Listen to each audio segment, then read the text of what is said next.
All right, today we want to talk about points, lines, and planes. I'm actually going to start by talking about planes because I think that's going to help for the rest of the lesson. So if we think about a plane, it is a flat surface that has no thickness. So if we think about the front of this thing of index cards, it's a flat surface. I'm not talking about the depth of it, how thick it is. I'm just talking about what goes across the front. That would be considered a plane. The backside would be considered another plane. They're on two separate planes. Notice this plane is up here in the front. This other plane is back here in the back. They're not on top of each other. They don't touch, but they're both flat surfaces. So we can also think about the top as a plane. It's another flat surface, the bottom and the sides.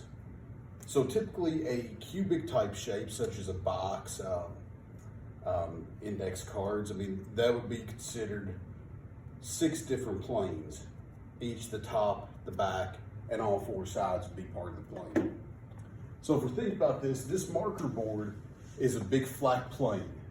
Okay, once again, I'm just talking about the surface of it. I'm not talking about how thick it is, just the surface. So I could pick out something on this marker board and I could say, that spot right there, that's a point.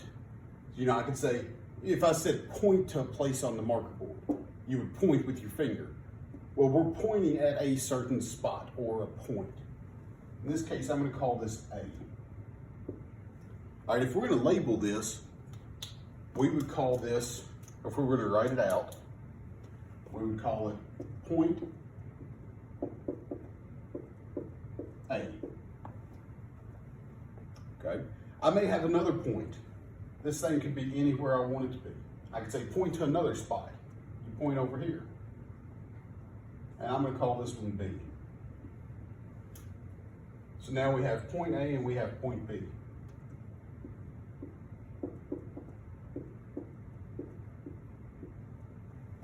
Okay. Between any 2 points, I can run a straight line. I could run a straight line from or through point A and through point B. Now, if you remember, lines have no beginning and no end. They go on forever. And I could continue down, and this may hit other points along the way, but for this case, this line is just going through point A and point B. When we go to write that, when we signify that, we put AB, and to signify it's a line that goes forever in both directions, we draw a line above it with arrows going in both directions. Okay, that would be line AB. So we may also have intersecting lines. There may be another line coming in this direction. And we may have a couple other points here. Well, let's call this point C. Okay, so now we have, not only do we have line AB, but we also have line AC.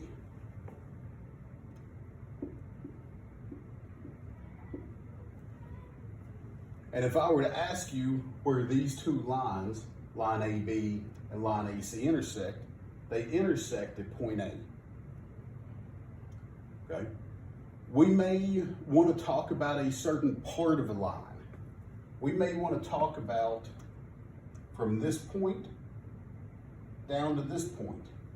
So if we want to talk about just that section, we call that a line segment. So that'd be line segment AC, or you could call it CA. So we would have a line segment AC. Now, to signify the difference between the full line that goes on forever and just that amount of the line, we draw just a line.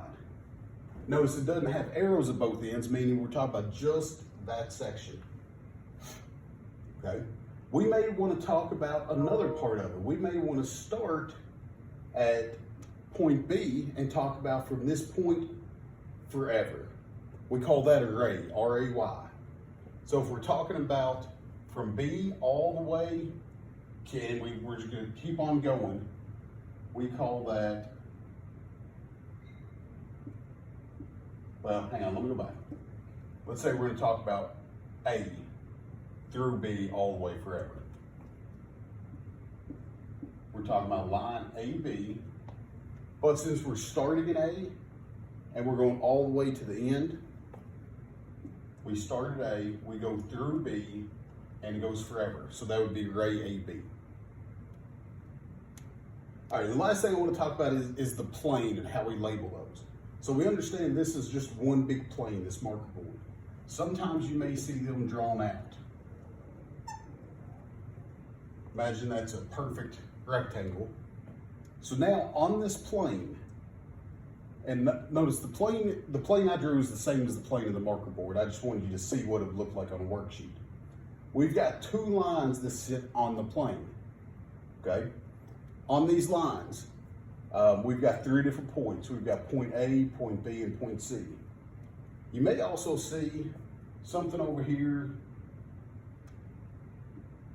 like a T over in the corner of the plane, okay? To name this plane, we would name it either plane T, or we can name a plane by any 3 points. It has to be 3 points though. So we could call this plane A, B, C.